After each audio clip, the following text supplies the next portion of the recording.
The current date is December 30th, 2025. $436.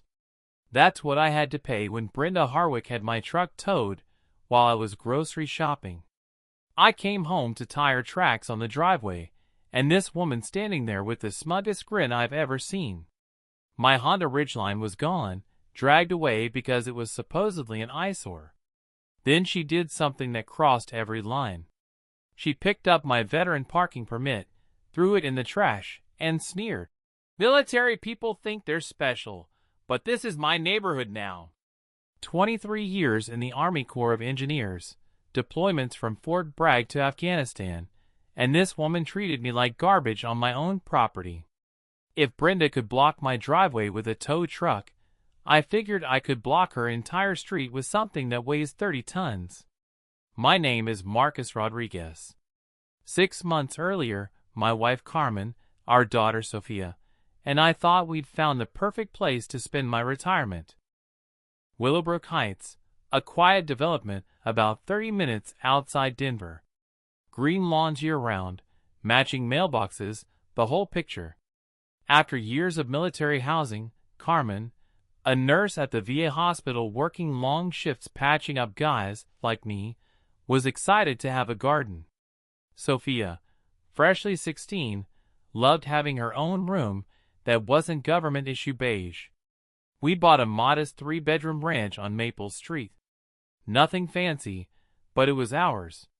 The smell of fresh mulch and newly planted roses greeted you the moment you stepped out of the car. Carmen had already started an herb garden, and I could picture myself on the front porch every morning with coffee, listening to mockingbirds in the old oak that shaded our driveway. That's where I met Brenda Harwick. Picture a woman who looks like she stepped out of a real estate magazine, blonde highlights that could blind aircraft, designer yoga pants that probably cost more than my truck payment, and a voice that could shatter wine glasses from 3 blocks away. She lived in the corner house, the biggest one, with a circular driveway and more outdoor lighting than a football stadium. Brenda wasn't just any neighbor. She was the HOA president, and she made damn sure everyone knew it. She cruised the neighborhood in her white Lexus SUV like she was patrolling her personal kingdom, clipboard in hand, hunting violations. The first warning came on a Tuesday morning while I was loading my Ridgeline for a Home Depot run.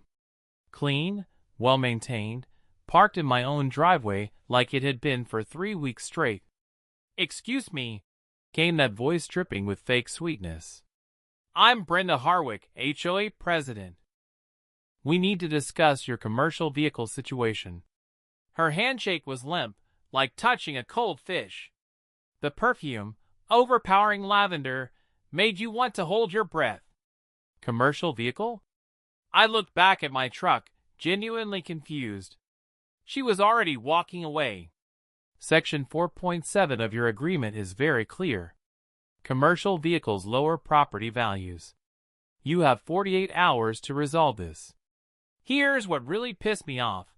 Carl Henderson, 3 houses down, drove an identical white F-150 and had been parking it in his driveway since the development opened. Never got so much as a warning. The difference? Carl was white, and his truck was white.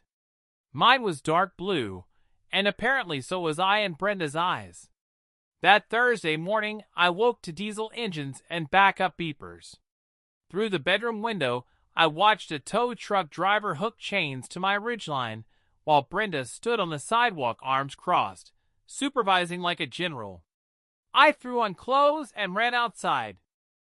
"Hey, what the hell are you doing?" The driver shrugged apologetically. "Sorry, buddy.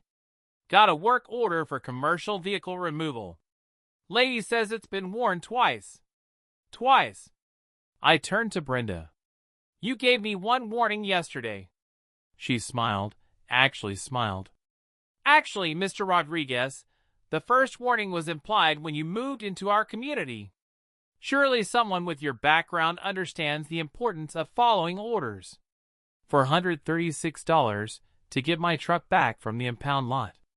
Because this power-hungry suburbanite decided my Honda Ridgeline, was somehow different from Carl's identical Ford. But as I signed that impound release, something clicked. 23 years in the Army Corps of Engineers teaches you one thing above all. When someone declares war on you, you better be prepared to win it. The next week I did my homework like any good soldier. I spread the HOA documents across the kitchen table and went through them with military precision, the smell of Carmen's morning coffee mixing with the musty scent of legal paperwork. Section 4.7 was crystal clear. No commercial vehicles primarily used for business purposes shall be parked on any residential property or street. Keywords: primarily used for business purposes. My Ridgeline had personal registration, personal insurance, no business markings, and was used for the same things as every other pickup in the neighborhood: Home Depot runs, family trips, hauling Sophia's friends to soccer practice. I documented everything. Photos of registration, screenshots of insurance, pictures of Carl's untouched white F-150. The pattern was starting to look a lot like discrimination. Monday morning, I hand-delivered a formal response letter to Brenda's mailbox. Professional, respectful, backed by legal precedent I'd researched at the VA Hospital Law Library during Carmen's late shifts. I cited the exact covenant language, included supporting documentation, and politely requested all HOA inspection records under Colorado's sunshine laws. Her response arrived Tuesday afternoon, that overpowering lavender announcing itself before I opened the envelope. Mr. Rodriguez, your recent correspondence demonstrates a fundamental misunderstanding of community standards and proper authority channels. The HOA board has voted to implement enhanced vehicle monitoring for your property due to ongoing compliance issues. Enhanced monitoring. Like I was a repeat offender planning a vehicular crime spree. Every morning at exactly 8:15, Brenda would cruise past in her Lexus, slowing to a crawl while she photographed my truck from every angle with a little digital camera that timestamped each shot. One morning I watched from the kitchen window as she got out in designer workout clothes, army crawled under my Ridgeline with a measuring tape to photograph the VIN like she was documenting evidence for a federal case. Mrs. Cecilia's orange tabby rubbed against her legs the whole time. It was comedy gold. I definitely wasn't recording for evidence purposes. But Brenda's surveillance had one major flaw. She was playing amateur detective against a guy who'd spent 2 decades in actual hostile territory. I know counterintelligence. I installed a discreet security camera system that Thursday. Within a week I had hours of footage showing her measuring my truck, photographing my license plate, conducting what could only be described as vehicular reconnaissance missions. Then came the second towing notice, claiming my truck was parked improperly in violation of community aesthetic standards. It was parked exactly where it had been every day for a month, centered, 2 feet from the garage door, perfectly parallel. But Brenda made her first real mistake. She used a different towing company. When I called to complain, the dispatcher was refreshingly honest. "Yeah, we got a call about an abandoned vehicle. Lady claimed it hadn't moved in over 2 weeks, but our driver said the engine was still warm and there were fresh tire tracks. Seemed fishy, but we had a valid work order." Abandoned vehicle. My truck that I drove to the grocery store literally every other day. The fees had mysteriously jumped to $425 plus daily storage. When I asked why, the impound clerk shrugged. "HOA complaints get priority pricing. Your association pays extra for immediate response." My association using my dues to harass me. That night I called Jake Morrison, an old Army buddy who traded combat boots for a law degree. He specialized in pattern discrimination, the kind courtrooms take very seriously. "Marcus," he said after I explained everything, "what you're describing isn't just petty HOA bullshit.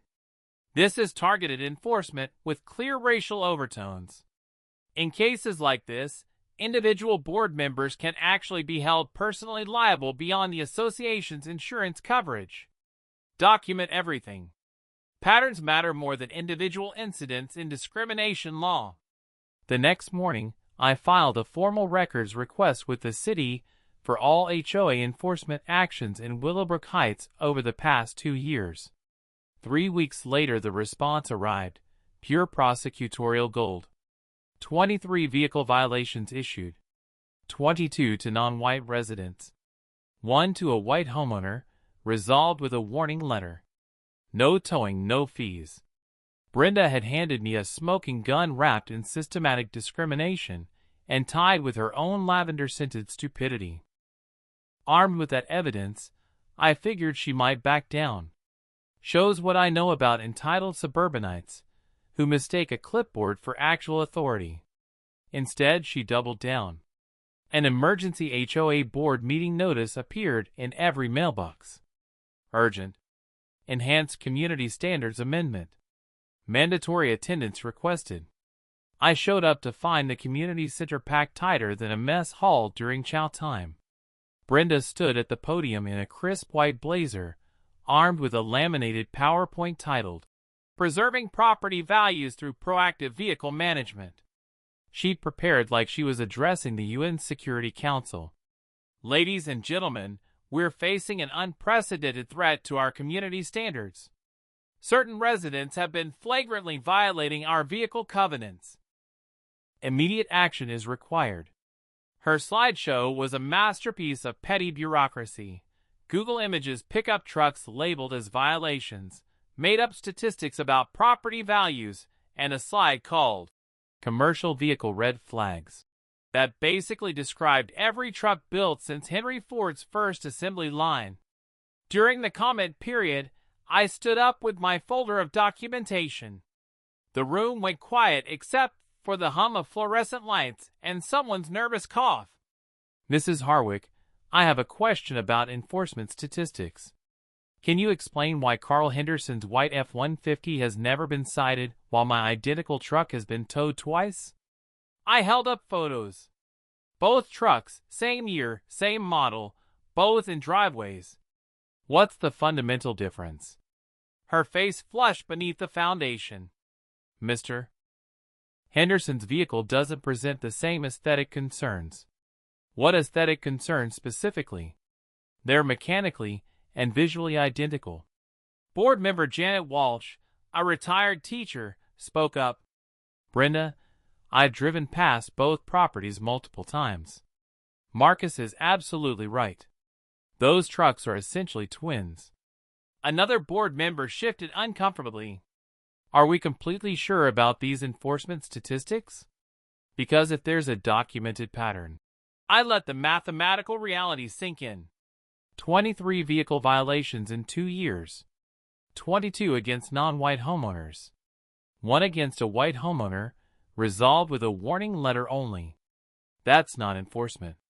That's systematic discrimination. The murmur that rippled through the crowd sounded like distant thunder. Brenda's voice got shriller. Mr. Rodriguez clearly doesn't understand that some vehicles simply don't fit our community character. We have standards here. We have a certain demographic we're trying to maintain. The room went dead quiet. Someone gasped. Janet Walsh looked like she'd been slapped. Brenda, what exactly are you saying? I'm saying we invested in this community for a very specific reason. We didn't pay premium prices to live next to people who don't respect property values or understand community standards. There it was, recorded in front of 47 witnesses. Tom Bradley immediately called for an emergency vote of no confidence. Janet seconded. The vote was 4-1 against the new restrictions, with only Brenda in favor. The no confidence motion failed by 1 vote, but the damage was radioactive. Walking back to my truck that night, listening to gravel crunch under my boots, I couldn't help but grin. In the military, we have a saying, never interrupt your enemy when they're making a mistake. Brenda had just made a career-ending mistake, recorded it, and gift-wrapped it with a racist bow. You'd think that would slow her down. You'd be wrong. She took to Nextdoor and the Facebook group with anonymous posts about declining neighborhood standards, and certain new residents who don't understand community values. The language was coded, but the message was neon bright. Screenshots started flowing into my phone from neighbors who recognized her style, unnecessary capitalization, exclamation points that made the posts read like manifesto drafts. One wine-fueled 11 p.m. post went up under her real name by mistake. I'm sick of pretending that all residents are equal when some clearly don't belong in a community like ours. The Hispanic family with the truck, the Indian family with their weird decorations, that black nurse who thinks she can park wherever. We all know what the problem is. It stayed up for 14 minutes. In the age of smartphones and screenshot reflexes, 14 minutes might as well be 14 years. My phone exploded. Neighbors forwarded the screenshot. Local news reporters got tipped off. And one call that made my blood run cold. Sophia crying because her classmates had seen the post and were asking if we were the truck family Brenda was talking about. That's when the gloves came off. Saturday morning my doorbell rang to reveal what looked like a civil rights convention on my front porch. 11 families Brenda had targeted over the past 3 years, all holding printouts of her posts, all looking like they collectively reached their breaking point. In my backyard under the old oak tree, the conversation revealed the true scope of her reign of terror. The Patels fined for Diwali decorations. Maria harassed monthly about her nephew's Camaro. The Cecilia cited for inappropriate food odors from weekend barbecues. She wasn't just targeting vehicles. She was targeting anyone who reminded her that America doesn't look like her country club. I dropped the bombshell that changed everything. I showed them the screenshot of her deleted post. She just handed us a federal case. That wreck isn't just racism. It's documented housing discrimination under federal law. Jake Morrison, on speaker, read the post verbatim. Jesus Christ, Marcus. She just admitted to systematic racial targeting in writing. This isn't an HOA dispute anymore. This is a federal civil rights violation, the kind that triggers FBI investigations and criminal charges. 3 weeks into building the federal case, I was drowning in paperwork at the county clerk's office when I found something that made me drop my coffee cup so hard it cracked against the linoleum floor. Buried in page 47 of the original Willowbrook Heights development agreement was a clause. Developer agrees to maintain 15% affordable housing units in perpetuity to comply with HUD financing requirements. In a development of 200 homes, that meant 30 units had to remain designated for working families, veterans, and moderate-income residents. Current affordable housing units in Willowbrook Heights? 0. My house, Lot 47, was designated affordable housing unit number 12. The math was beautiful and terrifying. The federal government had provided $2.8 million in HUD financing specifically for affordable housing that simply didn't exist. Brenda's real estate company had handled the original sales.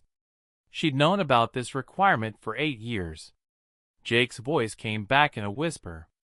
Are you telling me Brenda has been trying to illegally evict you from your own federally designated affordable housing unit? That's exactly what I'm telling you. And here's the beautiful part. Her real estate company handled the original sales. She's known about this for 8 years.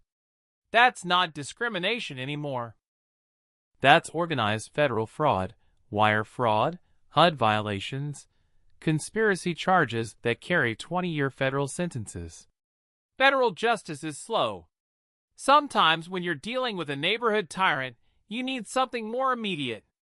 That evening, I called an emergency meeting of what Maria Santos had started calling our Willowbrook Liberation Front. The 11 families gathered in my backyard under the old oak tree, the smell of Carmen's fresh coffee mixing with evening jasmine as I spread out the discovery like battle plans. Here's what we've got. Brenda's company stole $2.8 million in federal funds and has been systematically removing legally protected residents for 8 years. So we sue her into bankruptcy, Maria said, still in scrubs from another long shift. Federal fraud charges, civil rights violations, the whole package. We will. But federal cases take 18 to 24 months. That's 2 more years of her harassment while we wait. That's when I remembered something Jake had mentioned. His cousin, who ran a military surplus operation outside Colorado Springs. I pulled out my phone and showed them photos from Tank Morrison's website. What if we could make Brenda understand that some fights aren't worth picking? The next day, 5 of us drove to Jake's surplus and more. 40 acres of controlled military chaos. Decommissioned Humvees, artillery shells turned into planters, enough olive drab paint to camouflage a small city. The smell of diesel fuel and gun oil hung in the mountain air like nostalgic cologne. Tommy, Tank Morrison emerged from behind a stack of ammunition crates. Jake told me about your HOA situation. Said you might need some educational equipment. When he pulled back the massive tarp covering Bertha, our little group fell silent. 30 tons of 1943 Sherman tank sat there like a sleeping dragon. Olive drab paint immaculate, white star gleaming in the Colorado sunlight. She's completely legal for private ownership, Tommy explained.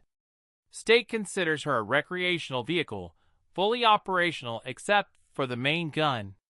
David Johnson, our research expert, had already done the homework on Colorado vehicle laws. Private military vehicles are illegal as long as they're demilitarized and meet basic safety requirements.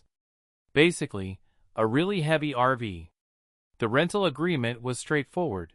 7 days for $20,400, including delivery and pickup. Our group split the cost, supplemented by donations from fed-up residents who'd started a neighborhood justice fund. The timeline came together perfectly. Federal investigators would need 30 days to process our complaint before launching their audit.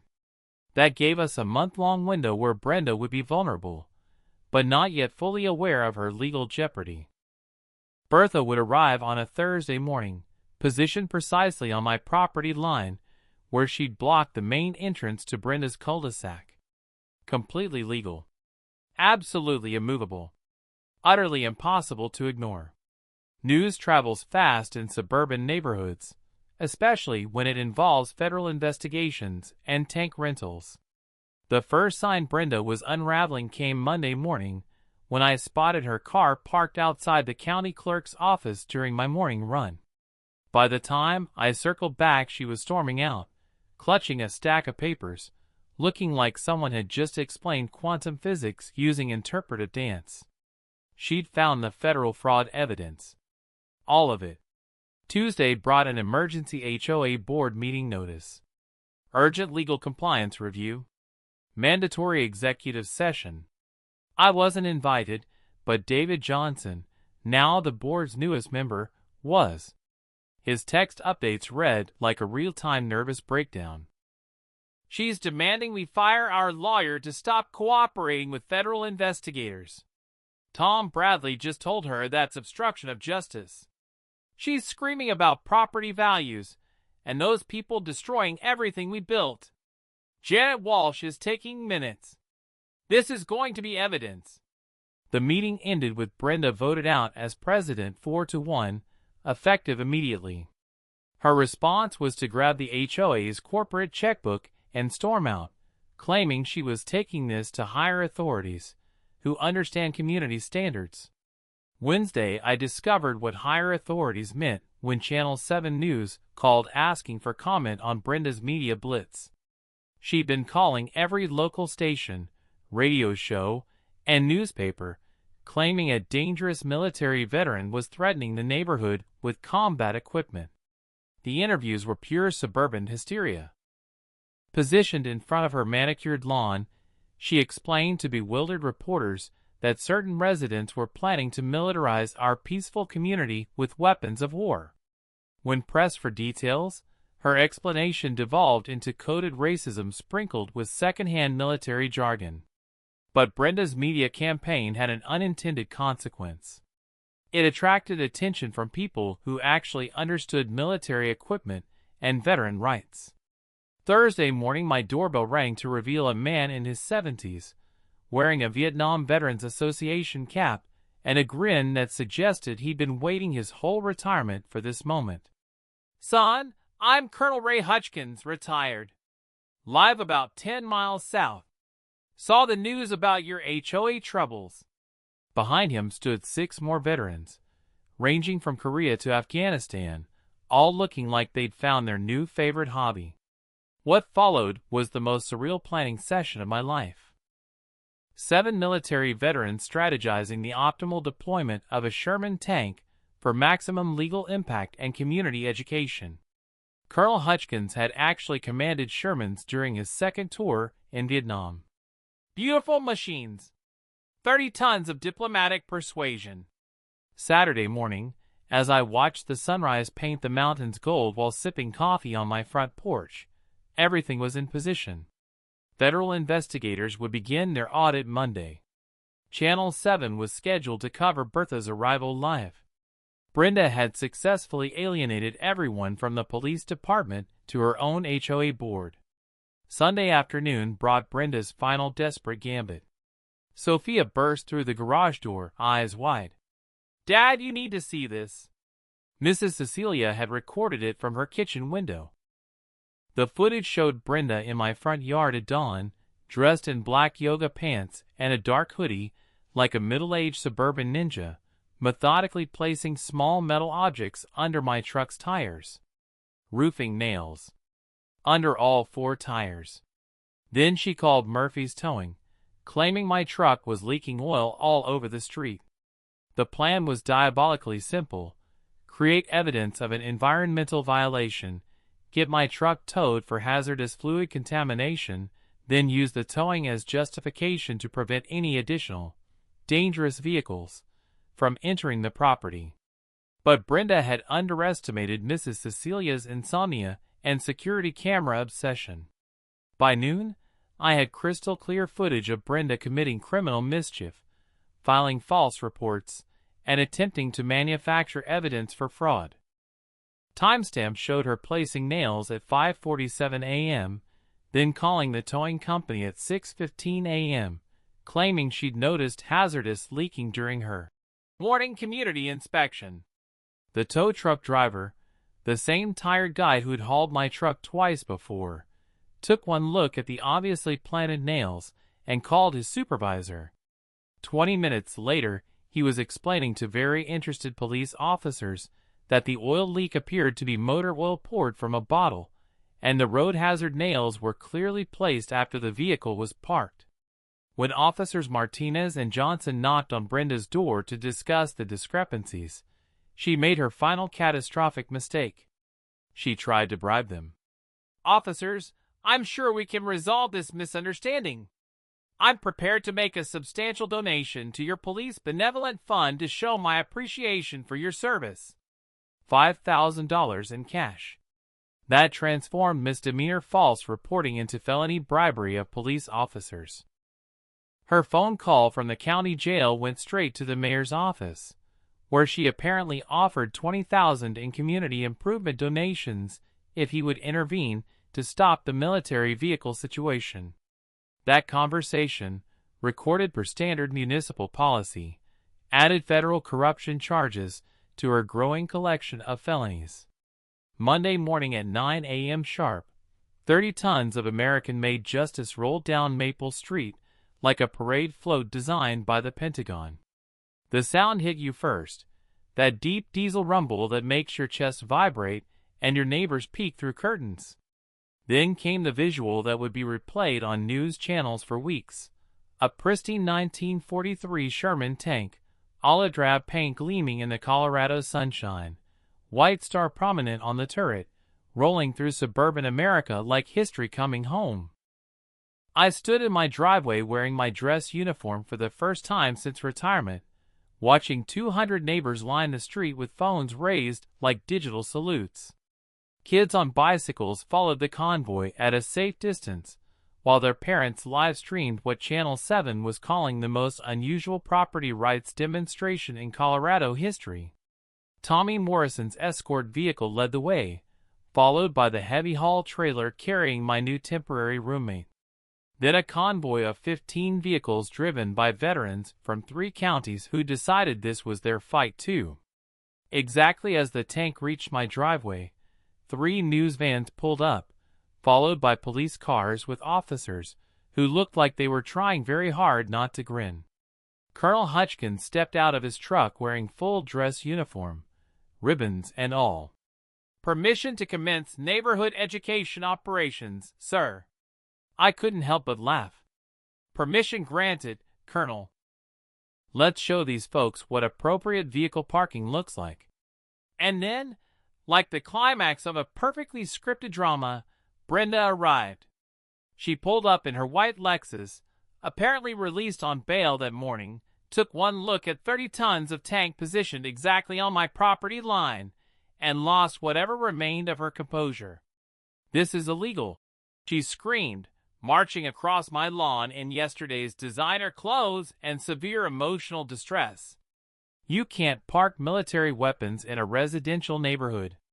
Officer Martinez, the same cop she tried to bribe 3 days earlier, stepped forward with his body camera rolling. "Ma'am, the vehicle has all proper permits and is legally parked on private property." "I don't care about permits. This is harassment. This is terrorism.